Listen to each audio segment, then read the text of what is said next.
अकेले, अलग अलग हो ही नहीं। My father and I R one, my father and I R one, वो और मैं एक हूं। या फिर तुम तो यहीं कहीं बाबा मेरे आसपास हो, देख लो एक बार, बाजू में बैठा तो नहीं है, या तो पीछे होगा कहीं, या तो सामने, पर है, आते नजर नहीं पर है।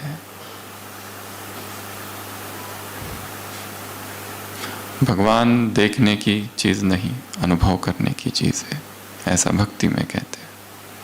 तो तीसरा अभ्यास, दीप जला रहे, मिलन का दीप, शुभ आशाओं का दीप, निरंतर मिलन हो रहा है। वैराग की एक परिभाषा ये है,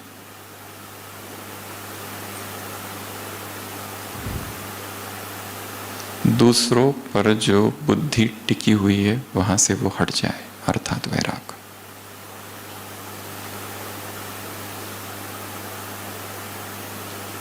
एक फ्रांस का फिलोसोफर कहता है, the other is hello, the other is hello. अपनी बुद्धि को दूसरों से हटा दो। चौथा, तपस्वी आत्मा, अर्थात कहाँ बैठी है वो? बाबा ने क्या कहा, ये तख्त कैसा है मेरा विशाल। जो भगवान के दिल तख्त पर निरंतर बैठी है वो है तपस्वी आत्मा। तो क्या अनुभव करेंगे, मैं कहाँ बैठा हूं, कहाँ बैठी हूं, कौन से सोफे पर, कौन से तख्त पर, कौन सी सीट पर? ताऊसी तख्त, दिल के ताऊस तख्त पर तू दिल वाला है। हमारे तख्त पर वो बैठा है, पर बाप के दिल तख्त पर कौन बैठ सकता है? एक अव्यक्त वाणी थी 2010 की, जिसमें बाबा ने शुरुआत में ही पूछा था कि भगवान के दिल तख्त पर कौन बैठ सकता है?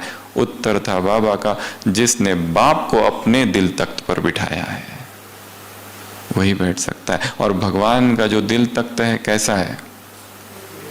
बहुत प्योर, बहुत ज्यादा पवित्र, जिसमें जितनी प्यूरिटी की पावर होगी वही उस तख्त पर बैठ सकते हैं। बाकी सब फिसल जाएंगे क्योंकि बहुत स्लीपरी है।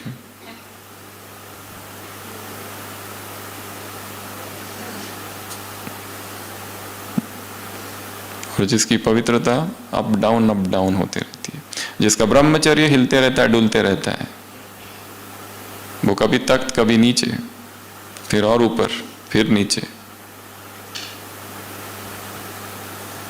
और जो निरंतर अखंड प्यूरिटी में स्थित होते हैं, सुबह भी, दोपहर में भी, शाम को भी, सोते समय भी और नींद में भी, कहीं पर भी किसी संकल्प में, किसी स्वप्न में कोई देह आकर्षित नहीं करता। मिट्टी के पुतले दिखाई देते हैं जिसके बीच आत्मा चमक रही है। अपने ही शरीर से कहाँ मोह, तो दूसरों के शरीर से कहाँ से रहेगा? तो चौथा, तपस्या अर्थात निरंतर भगवान के दिल तख्त पर बैठना। याद रखना, सारी पॉइंट्स फिर से पूछेंगे लास्ट में। और जिन्होंने आज की मुरली नहीं पढ़ी है, इस क्लास के तुरंत बाद बिना मुरली पढ़े सोना मना है।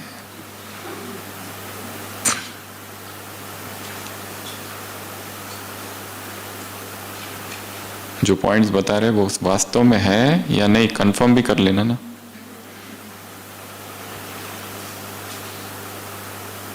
तो ये 4, 5वां, फिर बाबा ने, फिर बच्चे बाबा से बातें कर रहे, उलाने दे रहे हैं, परंतु बाप फिर भी पदम गुना याद प्यार दे रहे हैं। ब्रह्मा बाप अव्यक्त फरिश्ता बने, किस लिए? सेवाओं के लिए। परंतु आज अव्यक्त से व्यक्त हुए, तो यदि बाप से प्यार है तो तुम्हें क्या करना है? व्यक्त से अव्यक्त बनना। ये है स्नेह का रिटर्न। बाप अव्यक्त क्यों बने?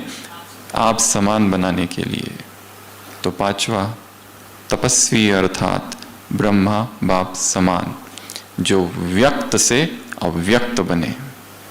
और अव्यक्त बनने के लिए 2 काम करने हैं जो भट्टी में आए हैं। तीसरा है वो बाद में बताएंगे। पहला, क्लास के तुरंत बाद जिससे बातें करनी है कर लो और मोबाइल स्विच ऑफ। कब खुलेगा? भट्टी का जब लास्ट सेशन होगा उसके बाद। कोई भी इलेक्ट्रॉनिक्स अगले 3 दिन हमारे शरीर को स्पर्श ना करे, ठीक है? बड़ा भारी काम है ये, पर 3 ही तो दिन के लिए आए हैं और बहुत कुछ लेकर जाना है। जो प्रशासन में है, जिन्हें प्रबंध करना है, उनकी बात अलग, वो 1-2 लोग, वो बहनें, पर बाकी सभी जिससे बात करनी है कर लो। बाकी संसार से connection cut off, no contact, किसी से भी नहीं। दूसरा काम, आपस में बातचीत बंद, कोई शेयरिंग ऑफ एक्सपीरियंस नहीं। जब बोला जाएगा यहां आकर शेयर करो, उस दिन शेयर करना लास्ट, तब तक कुछ नहीं। बोलते बोलते तपस्या नहीं होती है। हाँ, जो केवल मनोरंजन के लिए आए हैं, जो केवल घूमने के लिए आए हैं, उनके लिए ठीक है, जो करना है करो। पर हाँ, यदि कोई दूसरा गंभीर साधक यदि तपस्या कर रहा है और गंभीरता से कर रहा है, तो उसकी तपस्या बोलकर भंग नहीं करनी है। कम से कम ये पुण्य तो करो। ये बड़ा काम है। चुप, जितना हो सके मौन। बिना मौन के कोई तपस्या नहीं हो सकती। खाना खा रहे, थोड़ा बोलना पड़े, धीमी आवाज में और कम, पर लक्ष्य रखो 100% मौन का। तो कहाँ थे हम? 5वां, अव्यक्त अर्थात व्यक्त नहीं, बोलना व्यक्त भाव है। 6वां, मुरली में बाबा ने कहा बेहद तपस्या का मुख्य आधार या मुख्य साधन है बेहद का वैराग। और वैराग की परिभाषा आज की मुरली से किनारे छोड़ना। तो कल सारे दिन भर ये काम करना है। मेरे जीवन में मैंने कौन से किनारे पकड़ रखे? वो किनारा व्यक्ति हो सकता है, वस्तु हो सकता है, वैभव, पैसा, कोई याद, कोई भोग, कोई वासना, कोई इच्छा, कोई तृष्णा, कोई अपेक्षा, कोई एक्सपेक्टेशन, कोई एम्बिशन, कुछ भी हो सकता है। उसको आइडेंटिफाई करना है। उस बात को आइडेंटिफाई करना है जो मेरे और भगवान के बीच है। वैराग अर्थात वो हर बात को उखाड़ कर फेंक देना जो उसकी और मेरे बीच आ रही है। तो 6वां, तपस्वी आत्मा कैसी होगी? वैरागी। आंख कहीं ना डूबे, सारी वस्तुएं संसार की देखते हुए ऐसे देखो कि जैसे आ रही है और जा रही है, अनित्यता।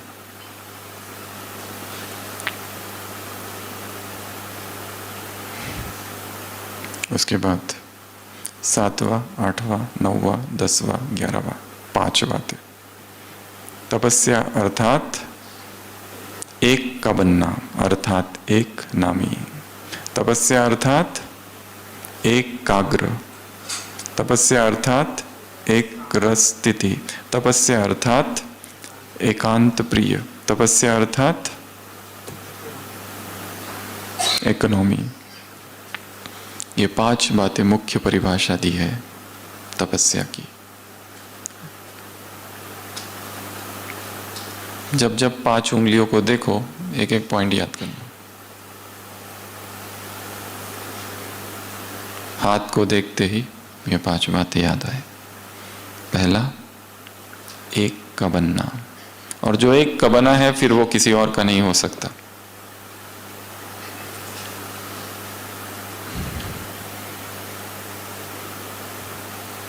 मन और शरीर एक को दिया है,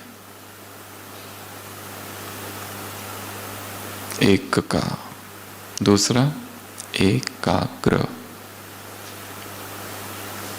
एकाग्रता तभी आती है जब हम फोकस हो जाते हैं। सुबह सुना रहे थे, बाबा ने एक बार, शिव बाबा ने एक बार प्रोग्राम दिया था कुछ भाइयों को मधुबन में। 3-4 भाई, जगदीश भाई थे, ओम प्रकाश भाई थे और 1-2 भाई थे। 3 दिन का, 3 दिन एक ही कमरे में रहना, 3 दिन मौन, आपस में भी किसी से बात नहीं करना, 3 दिन फलाहार और 3 दिन परमधाम शिव बाबा को याद करते रहना। ये 3 दिन का प्रोग्राम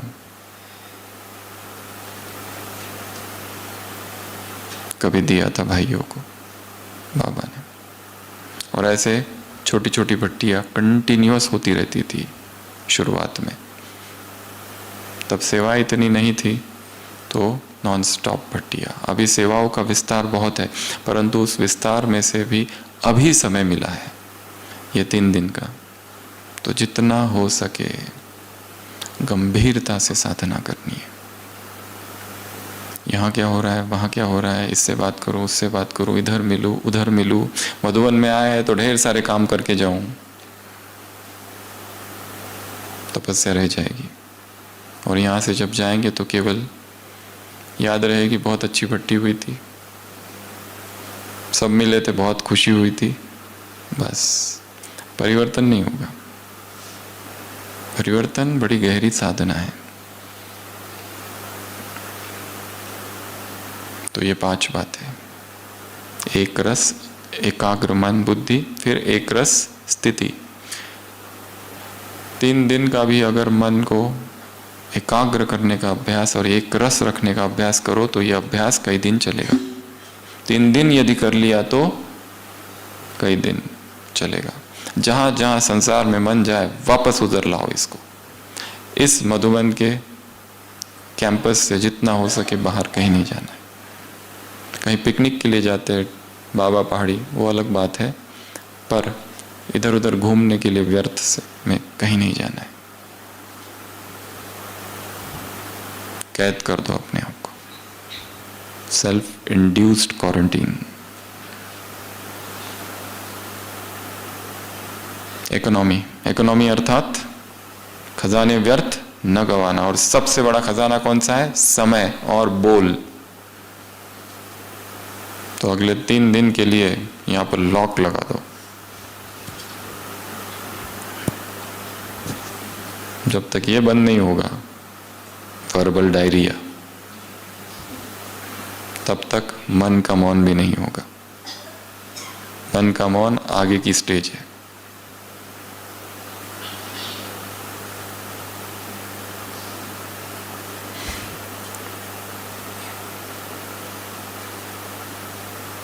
इकोनॉमी, एक रस, एकाग्र, इकोनॉमी, एक नामी, और 5वां एकांत। अगले 3 दिन सोचो कि मेरे अतिरिक्त यहां और कोई भी नहीं है, सन्नाटा। और जितना हो सके डाउनकास्ट आइज, आइज नीचे। आंखें जहां जाती है एनर्जी वहां फ्लो करती है। जिसको जहां जहां आंखें जाती है वहां क्या होती है? ऊर्जा भागती है। wherever eyes goes energy flows. इसलिए जितना हो सके इधर उधर देखते नहीं बैठना है, ये क्या कर रहा है, वो क्या कर रहा है। चुपचाप साधना। कितनी बातें हो गई? 11, 12। बाबा ने कहा शक्तियां तुम्हारा अधिकार है, तुम सब शक्तियां लो। यथाशक्ति नहीं, सर्वशक्तिवान हो। जितनी चाहे उतनी शक्तियां बाप से ले लो।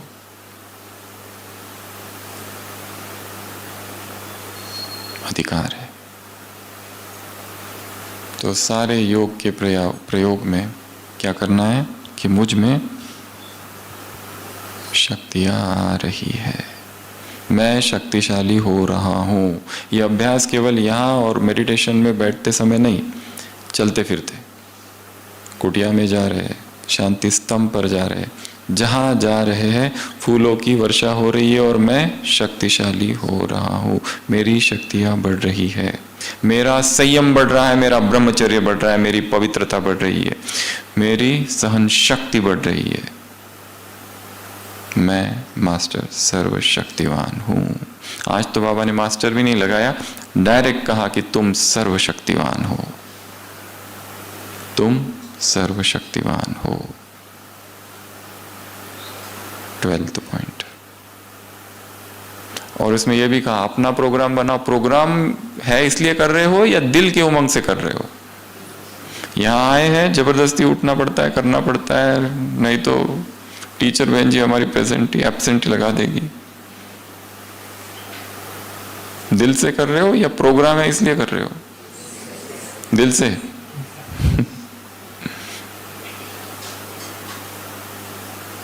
यह भी प्रश्न पूछा है मुरली में। कोई कह रहा है इसलिए नहीं। भट्टी करने के लिए आना पड़ता है, अर्थात जीवन में भट्टी नहीं हो रही है।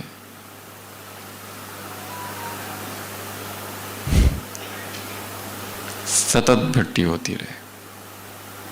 भट्टी वो घटना नहीं है जिसकी शुरुआत और अंत हो। भट्टी अर्थात सतत, निरंतर, चालू ही है हमेशा। तो 12th 13th दादियों से मुलाकात। क्या कहा? इष्ट और अष्ट, समय प्रमाण, परिस्थितियों प्रमाण, जो शक्तियां मिली है उनका क्या करना है? कार्य में लगाना है, उनको यूज करना है। शक्तियां बहुत है, वैसे तो 8 शक्तियां भी नहीं, शक्ति एक ही है वैसे तो। जैसे करंट कितना होता है? एक ही होता है ना। पर वही करंट जब फैन से बहता है तो पंखा घूमता है और हवा मिलती है। वही करंट जब लाइट में जाता है तो प्रकाश। परंतु जब लाइट चाहिए तो फैन काम नहीं करेगा, और जब हवा चाहिए तो लाइट ऑन कर दो तो। शक्ति एक ही है, ईश्वरीय शक्ति। नाम अलग अलग दिए गए, समेटने की जो भी शक्तियां है सारी। सुबह सुबह अमृत वेला शक्तियां ले लेनी है। अष्ट और इष्ट, 8 शक्तियों की अनंत धाराएं मुझ में आ रही है। मैं इष्ट हूं, मैं अष्ट हूं। अष्टभुजाधारी कौन हूं? दुर्गा। तो ये भी एक अच्छा अभ्यास है अगले 3 दिनों के लिए, माताओं के लिए। कैसे चलेंगे? 4 इधर और 4 इधर। मैं कौन हूं? दुर्गा। कौन सी दुर्गा? अष्ट शक्तियों वाली दुर्गा। बाबा ने किसी को कभी पूछा था, बच्चे नींद आई? उसने कहा हाँ बाबा आई। कैसी नींद आई? बाबा बहुत अच्छी नींद आई। बाबा ने कहा अच्छा, मेरे भक्त तो उधर मुझे पुकार रहे हैं, क्या उनकी दुख की पुकार तुम्हें सुनाई नहीं देती? तुम्हें अच्छे से नींद आती है? तुम्हारी तो नींद फिट जानी चाहिए, तुम्हें कितने बड़े बड़े काम करने हैं। मैं अष्टभुजाधारी दुर्गा हूं, शेर पर सवार दुर्गा हूं।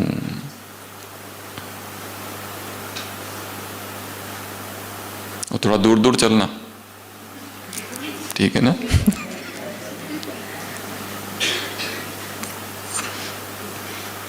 अंग से अंग न लगे, दूर हो जाओ। अभी भी जो बैठे हैं, अंग से अंग न लगे। स्पर्श लगते ही प्रकंपन आते हैं। योगी अकेला ही बैठता है।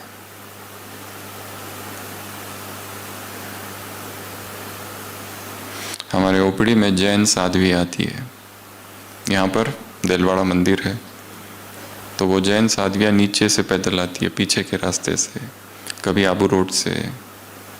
तो उनको कुछ कुछ तकलीफ़ें होती है तो दिखाने आती है, रहती है 10 दिन रहती है, 15 दिन रहती है। कभी उनका मौन होता है तो एक व्यक्ति उनके साथ आता है जो कंप्लेंट बताएगा, पर उनका ऐसा नियम होता है कि वो आती है तो कई बार खड़ी रहती है। हम उनको कहते हैं बैठो, तो नहीं, वहाँ पुरुष बैठा था, बैठती नहीं है, वाइब्रेशंस।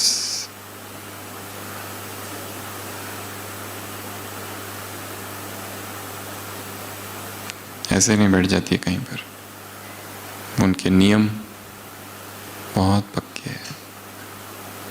एडमिट भी होती है तो कई बार हमने देखा जब एडमिट होती है बिस्तर पर नहीं, नीचे सोते उनके बहुत सारे नियम होते हैं। तो वो अपनी धारणाओं पर कितने पक्के हैं। बाल निकालते हैं अपने हाथों से, एक एक जोर से, कैंची यूज नहीं कर सकते।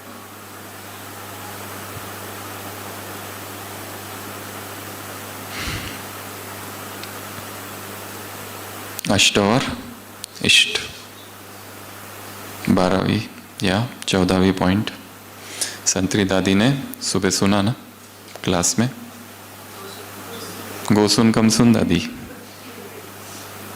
बाबा ने शरीर छोड़ा अपने कमरे में, मम्मा ने शरीर छोड़ा अपने कमरे में। न हॉस्पिटल, न line, tube, drain, tubes, ventilator, कुछ नहीं। संतरी दादी ने शरीर छोड़ा, जशोदा मैया ने शरीर छोड़ा, मुरली सुनते सुनते। बाबा ने कहा अच्छा है, एवर रेडी हो, या जिज्ञासु याद आएगा या सेवा केंद्र याद आएगा? कोई याद नहीं आए।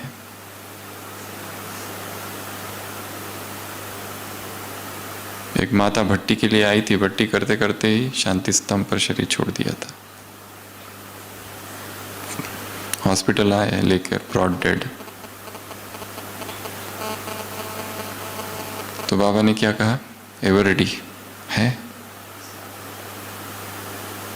कुछ भी जमा करके नहीं रखो, nothing, do not accumulate anything. ये सेवा करूँ, वो करूँ, ये करूँ, इधर जाऊँ, उधर जाऊँ, ये सब ठीक है, परंतु अंदर से स्थिति अनासक्त। बाबा ने अपना भी उदाहरण दिया है ना। बाबा कैसे पकड़ लेते थे चीज़ों को, कोई पत्र, कोई पोता मेल, कहाँ गलती है और कहाँ करेक्शन देनी है। वैसे बाबा भी देखते रहते हैं, चेकिंग करते रहते हैं। बाबा को ये काम नहीं है कि एक एक का चेक करे, सबका पता कर सकते हैं। कई भाई बहनों ने ये भी कहा है कि बाबा में लास्ट 6 मंथ्स थॉट रीडिंग की कैपेसिटी बहुत ज़्यादा आ गई थी। थॉट रीडिंग, कोई आता था अपनी समस्या लेकर, इससे पहले कि वो समस्या बताता, बाबा उसकी समस्या भी बता देते थे और उत्तर भी दे देते थे, दोनों चीज़ें। उनको आश्चर्य लगता था। बाप तो कहते हैं कि मैं थॉट रीडर नहीं हूँ, फिर ये कैसे? तो उसके पीछे सूक्ष्म फिलॉसफी ये है कि जैसे जैसे आत्मा शुद्ध होती जाती है, प्योर होती जाती है, शरीर से डिटैच रहने लगती है, उसमें ये सारी सिद्धियां प्रकट होने लगती है अपने आप, ऑटोमेटिक। तो 14वां एवर रेडी। 15 और 16 पार्टियों से मुलाकात। 15 पार्टी नंबर 1, क्या कहा? कहाँ से आए हो? पंजाब, दिल्ली ग्रुप, आदि स्थान से आए हो। आदि स्थिति में भी आदि रतन हो, स्थिति में भी क्या हो? आदि रतन, क्योंकि आदि स्थान से आए हो। और आदि रतन अर्थात श्रीमत में आदि होकर चलने वाले। इसमें कोटों में कोई ही चलते हैं, परंतु जो इसमें चलते हैं उन्हें रूहानी नशा चढ़ता है, और जिनके पास रूहानी नशा है वो माया के नशे से छूट जाते हैं। और माया का कौन सा नशा है? पहनना, खाना, देखना, फूड, क्लोथ्स, साइट सीइंग।